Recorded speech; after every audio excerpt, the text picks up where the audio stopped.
Buenos días. En este corto video quiero contarles un poquito acerca pues, de cómo vamos a estar haciendo lo de la actividad número 3. En un video anterior les había contado un poquito pues como de algunas condiciones geográficas y de cómo se divide el mundo a través de líneas imaginarias, paralelos y meridianos, pero como han surgido algunas dudas acerca del punto uno de la actividad y de qué es lo que queremos con la misma, les contaré aquí de una manera rápida qué es lo que yo quiero con la actividad. Listo, qué quiero que consigamos. Cuando yo les digo que escribir algunas generalidades de los continentes, ¿cierto? Y por ejemplo, su ubicación en el lugar del planeta, yo quiero simplemente a grandes rasgos saber, por ejemplo, que América se encuentra en la parte occidental del mundo, ¿cierto? Que cuando hablamos de Asia, estamos hablando de la parte oriental del mundo, que cuando estamos hablando de Europa, estamos hablando de la parte del centro norte del mundo, ¿sí? Es esa sola precisión. Si le podemos poner grados, es decir, de qué meridiano a qué meridiano va, listo, está bien.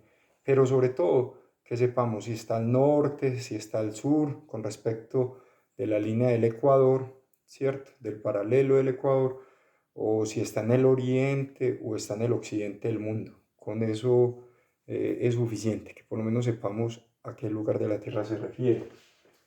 ¿Cómo se fue desarrollando la vida? Quiero con ese punto es como que hagamos una reflexión a partir de dónde fueron partiendo las civilizaciones. En ese sentido, es muy importante reconocer, digamos, el mar Mediterráneo como la cuna de las grandes culturas, ¿cierto? Traten de buscar un mapa o en el mapamundi que algunos ya hicieron, traten de ubicar el mar Mediterráneo. El mar Mediterráneo abarca parte del norte de África y la parte de Europa, ¿cierto?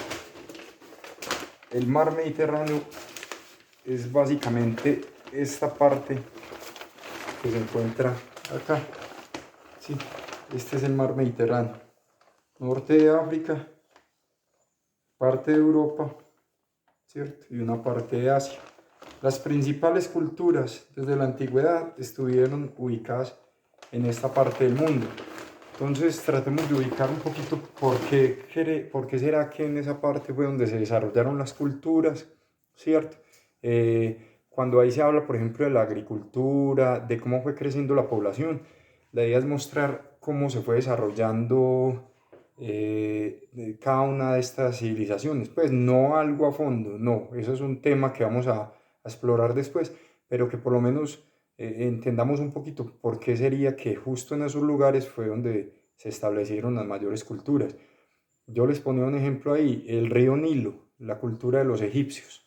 ¿Qué sería lo que había en el río Nilo que permitía que ahí se establecieran esas grandes culturas y que de ahí, más o menos en esa parte, en ese límite entre el norte de África y Asia, hubiesen como ciertas conexiones entre distintos pueblos que fueron muy importantes?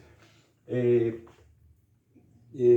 digamos que eh, eso de alguna manera, voy a saltar aquí a este último punto, donde habla de la parte agrícola y tratar de complementar con nuestro contexto, es que también hablemos con nuestros papás, con nuestros hermanos, cómo será, o sea, cómo fue cambiando, cómo se fue transformando el territorio, cómo será que se fueron modificando las condiciones de muchos territorios en el planeta a partir de la acción de los humanos. Un ejemplo, África.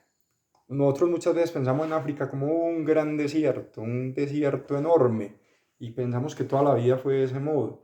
Y no, claro, hubo una parte desértica que casi siempre fue la parte del norte, pero por ejemplo en la parte meridional, en la parte ecuatorial, en el África ecuatorial, lo que algunos de ustedes de pronto han escuchado hablar como el desierto del Sahara, esa parte del mundo en algún momento tuvo mucha vegetación, ¿cierto? Piensen ustedes, no al nivel del Amazonas, pero sí con muy buena vegetación. Piensen ustedes lugares que fueron llenos de árboles, de plantas y que de un momento a otro quedaron en pleno desierto. Muchas veces por la acción del hombre. ¿Por qué? Por los cultivos, por el ganado, ¿cierto? De pronto algunos de ustedes han conocido una parte de la costa atlántica, los departamentos de Córdoba o Sucre, ¿cierto? Por Montería, por Sincelejo, Caucasia. Muchos de esas planicies en algún momento de la historia eran bosques tropicales, bosques muy bonitos, con una gran vegetación. Luego les fueron metiendo mucha ganadería intensiva, es decir, gente que tumbó toda esa vegetación para sembrar pasto y meter un montón de ganado y modificó completamente el territorio. Lo mismo en Rusia, muchos bosques fueron talados para sembrar algodón, ¿cierto? Por la parte de Puerto Triunfo, los que conozcan Puerto Triunfo, Doradal, Río Claro, mucha de esa parte también eran bosques nativos muy interesantes, era una gran despensa de agua y luego fueron talados para ser convertidos en grandes potreros, como nosotros lo escuchamos mencionar. Entonces, de pronto, tratemos de averiguar un poquito sobre eso, de cómo se fueron modificando los territorios por la acción del hombre. Y por último, unos lugares representativos. Por favor, no se pongan